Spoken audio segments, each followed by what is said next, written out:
Então vamos lá. Vou tirar esse trace aqui, porque nós já vimos aí que tem os itens na salada, tá tudo ok. Vou criar uma variável chamada i, que é um contador, né? E aqui vou falar que ela vai ser do tipo inteira positiva. Então o int, e vou iniciar ela como 0. Então vamos lá. Variável i do tipo inteira, começando aí, né, valendo 0. O valor que foi passado para ela é 0. Aqui então eu vou criar o meu loop de repetição, while. Existem outros, já existem o for, do while, então nós temos aqui alguns tipos de loop de repetição. Quando eu quero percorrer um objeto, eu posso utilizar qualquer um deles. Depois vocês vão entender mais na prática quando utilizar cada um desses. Os três têm a mesma funcionalidade. O while aqui, por exemplo, a forma de declarar ele é bem simples. Você coloca o while, que significa aí mais ou menos enquanto, né? Enquanto o meu i for menor do que 5, por exemplo, ele vai continuar rodando o código que eu colocar aqui. Então, se eu colocar aqui, por exemplo, trace, Hugo, enquanto esse valor i, que começa com 0, for menor que 5, ele vai continuar mostrando isso aqui, ó, repetindo várias e várias vezes, rodando aquilo. Quando esse valor chegar a 5, né, deixar de ser menor que 5, então chegando a 5 ou passando de 5, recebendo qualquer outro valor que não seja menor que 5, ele sai fora do while.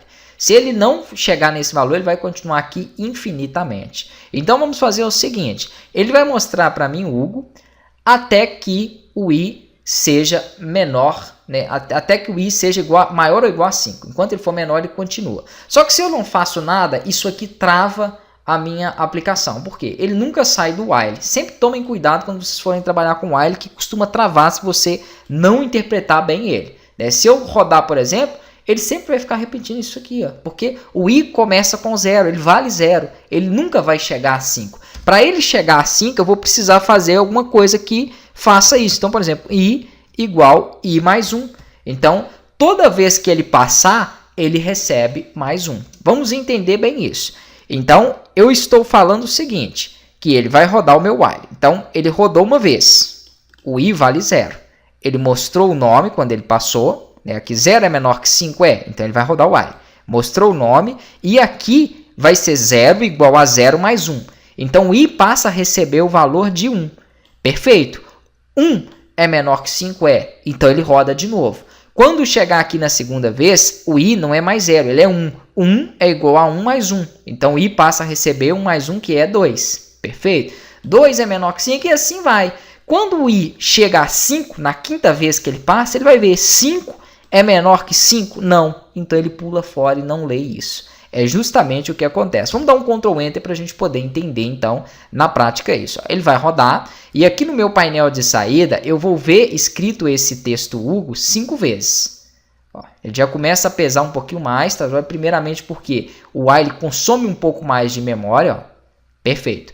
Então aqui tem Hugo, Hugo, Hugo, Hugo e Hugo. 5 vezes. Porque ele passou por aquela informação 5 vezes. Se eu não colocasse esse incremento, nós chamamos isso aqui de incremento, tem outras formas de declarar isso também. Se eu não colocasse um incremento aqui, ele ia mostrando o Hugo aqui, até travar. Ou até você conseguir fechar. Ele ficaria em um loop infinito. Só que eu não quero que ele dê trace nesse nome. Vamos utilizar o nosso array que nós temos ali. Então vamos colocar aqui, minha salada tem, vou dar um espaço, fechar aspas e concatenar com a minha variável salada. Mas eu quero que ele me mostre ela na posição do meu array. Então, por exemplo, quando eu quero que ele me mostre na posição de um array, se eu colocar salada, por exemplo, na posição 3, ele me mostra maçã. Só que eu vou fazer melhor. Eu vou colocar salada na posição i. A posição i, na primeira vez que ele passar, vai ser 0.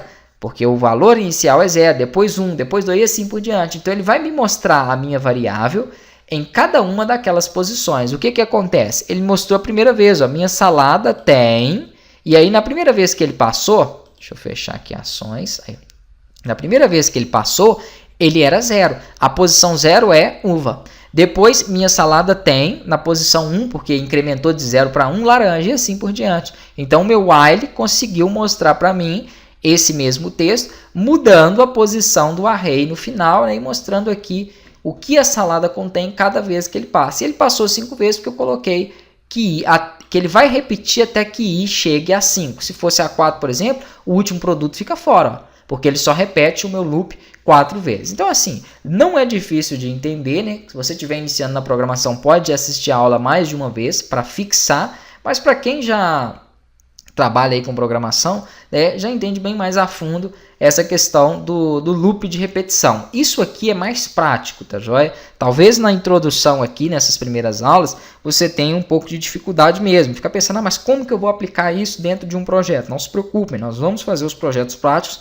justamente para vocês entenderem a aplicação desses recursos.